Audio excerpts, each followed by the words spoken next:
Right, take two again. This is Rachel J, and it's been a bit of a long day for me, but I'm going to try and do a tutorial tonight. And what I'm going to do is these, I call them bonbon boxes, but they're actually little boxes made to hold chocolate-covered cherries. Also, Junior Mint makes a domed mint, same size and shape as this. And that works in here too. So these are a wonderful eat the tree box. You just make a bunch of these, fill them with candies, and put them on the tree. So, yeah, let's go ahead and get started making these lovely little boxes. So just, here we go.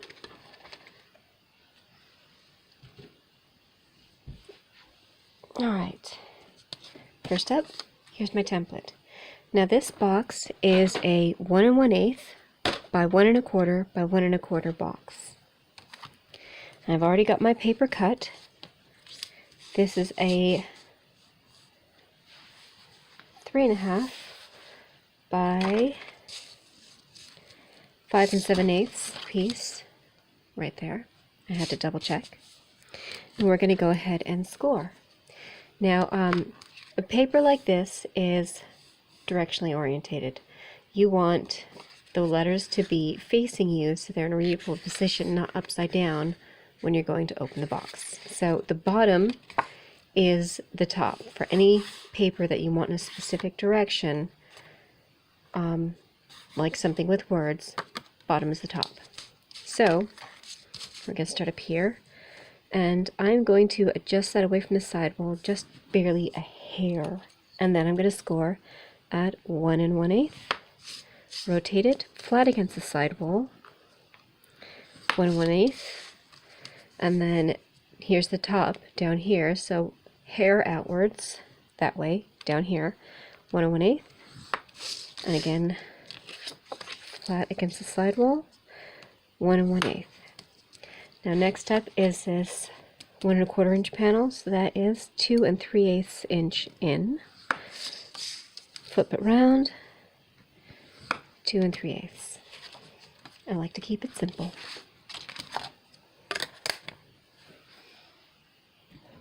Okay, let's go ahead and see about folding and burnishing.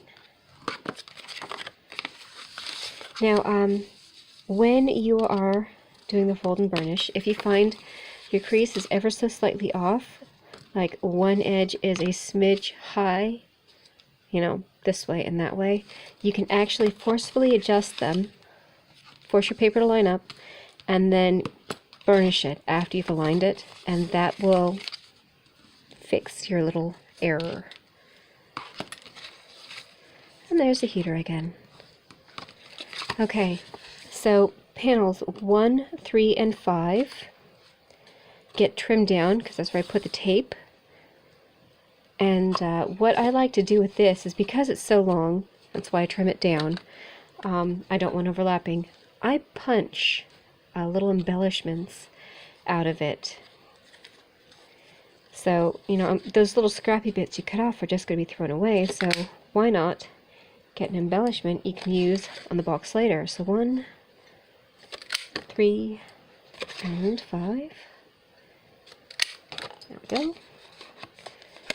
And then there's 1. And I've got the square one here, so I'll do this. Helps if I can actually see. There we go. And yeah, just enough left. Alright, so this gets sloped. So the top right here is there, so it's going to get notched.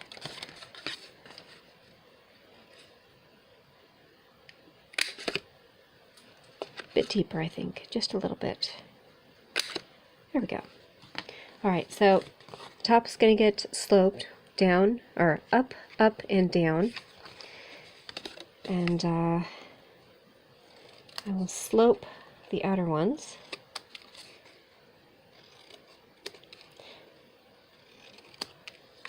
last video I did, I distressed after I cut everything apart because I wanted to show you how easy it was to do it, but that one was 22 minutes long, so we're going to go back to the fast way.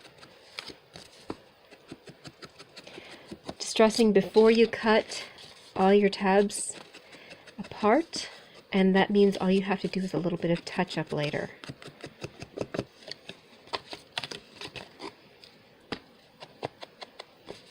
And hit the two you didn't punch. Now when you're punching, make sure you're punching the right panels, because if you punch out the wrong panel, you've just ruined your box.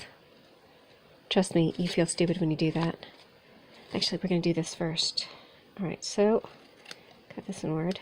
So, up, and that's down. And then this one, over here, cut in.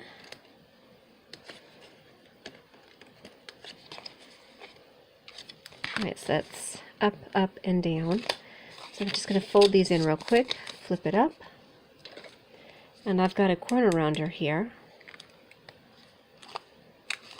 This is my larger of my two sizes. And this just ensures that one, it closes more easily, and two, it looks nice. Alright, so now we're going to go back to snipping. I cut on either side of the line. I've mentioned this in other videos. I'll mention it again. I think it gives a more finished look, no matter the size of your box. Whether it's teeny tiny, like this,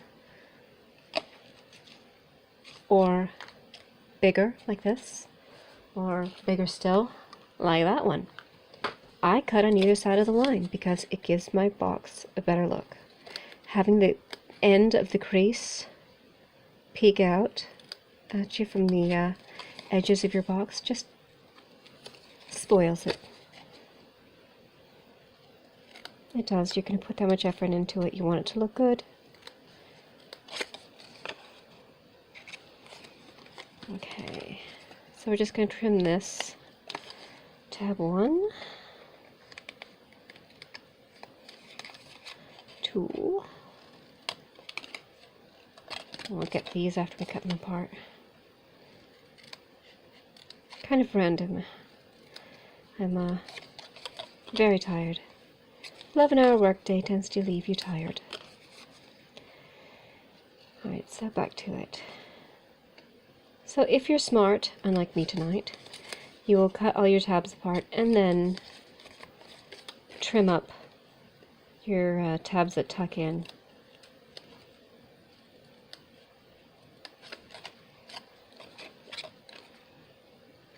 So now is when I should be cutting all these down.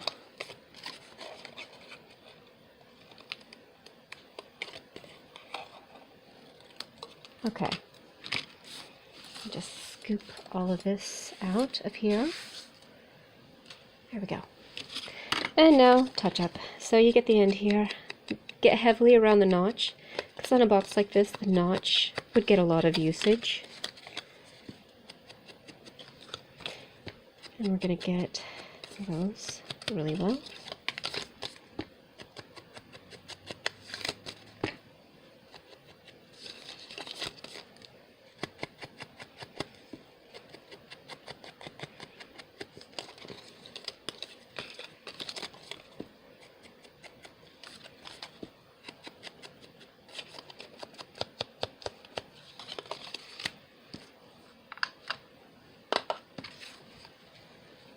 Okay, now that that's done, let's go ahead and put some tape on this.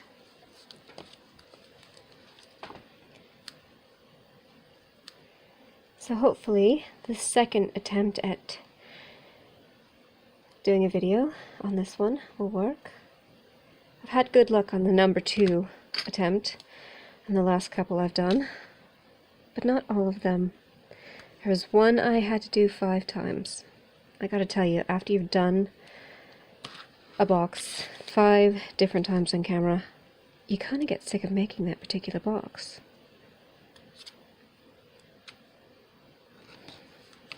And you get sick of saying exactly the same things over and over again.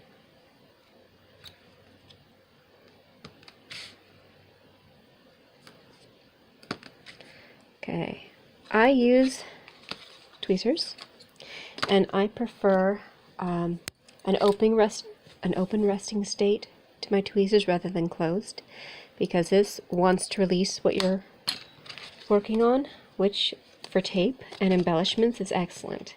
If you're working on something you need basically a third hand or a more delicate touch to just hold it in place where you're working on it, you want the closed ones.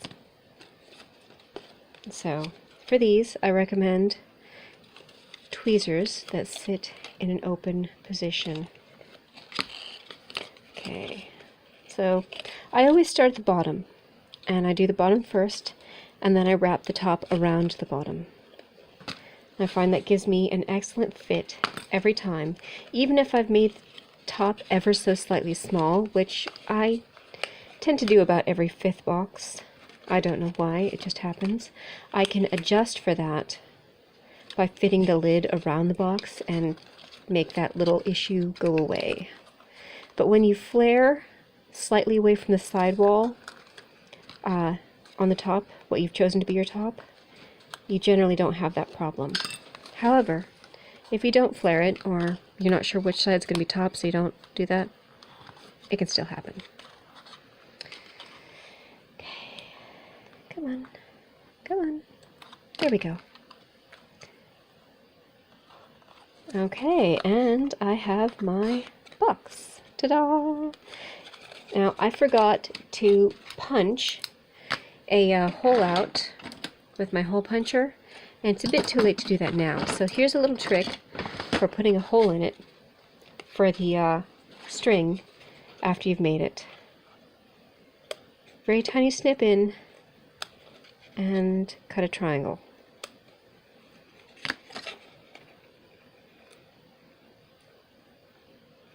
There we go.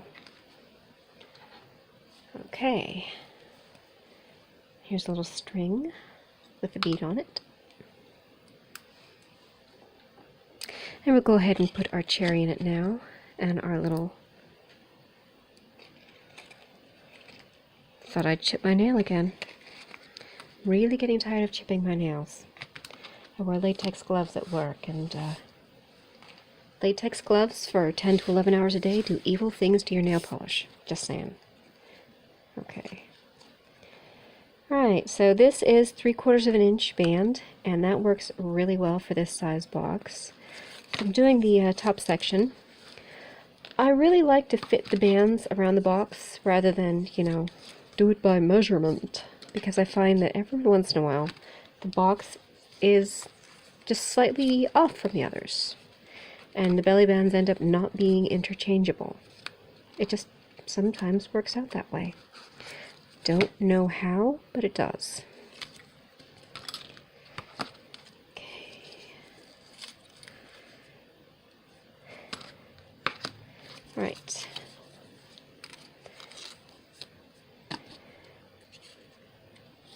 Okay, so theoretically, these two sides and these two sides should be equal length and still fit around the box.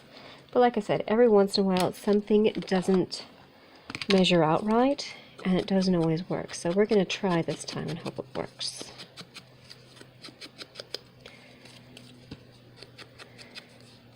Logic and experience says that certain things are going to work every time, and yet somehow, every once in a while, you get this thing that just has to pop up and confound you. Now I'm going all the way down to the ends on my distressing because I like the overlap to be very noticeable. It's just a little thing I like to do. A lot of people like to make it disappear, and sometimes they'll even put it on the top of the box so they can cover it up with embellishments and hide it entirely. I like it to stand out. It's, again, just another little thing that appeals to me. Okay. 1, 2.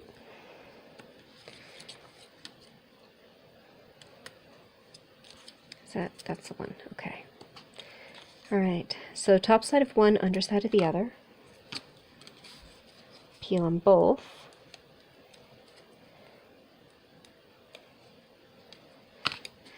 And these should overlap and end up with a perfect position. So press, ta-da! Here's your little belly band. So let's see, is it going? Sure. Come on, come on. There we go. All right. So let's get some of these that we punched out. And, ooh, I like that one. All right, so we'll just go ahead and distress these.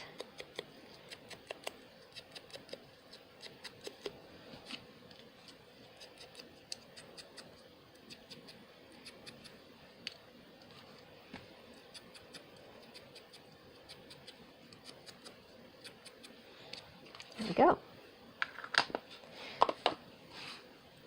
So the paper I'm using, in case you're wondering, is a sheet from Joann's. It's just part of their generic stock collection, and I just chop it down. You can get all kinds of different varieties and do this to any theme you actually want.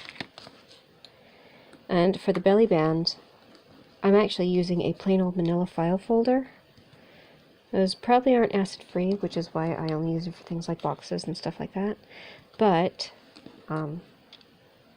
they're a nice neutral color. You can dress them up and down with any color distress ink you have on hand. And if you tie it in with bits of the paper you're using, like we're doing here, then you know, even if you're doing wildly different colored stuff like a bright purple box or something like that, if you do purple embellishments on the top, it can still work with the manila file folder as a belly band. It's just really good to add lots of different things to and not throw anything off color-wise. I'll do this side by side and this one on top. Ta-da! There we go. That is a nice, simple design. Let's put these away. And that is our little bonbon box, our chocolate covered cherry box. And it's really simple to make, and I hope that you actually go ahead and try this, because whether you do this one in particular or just your own little thing, this is a wonderful ornament for your tree. I like to play Eat the Tree. You do different kinds of candy in different shaped boxes, different designs, and it's fun. My own tree is filled with these, so yeah. I hope you try this and have a nice night.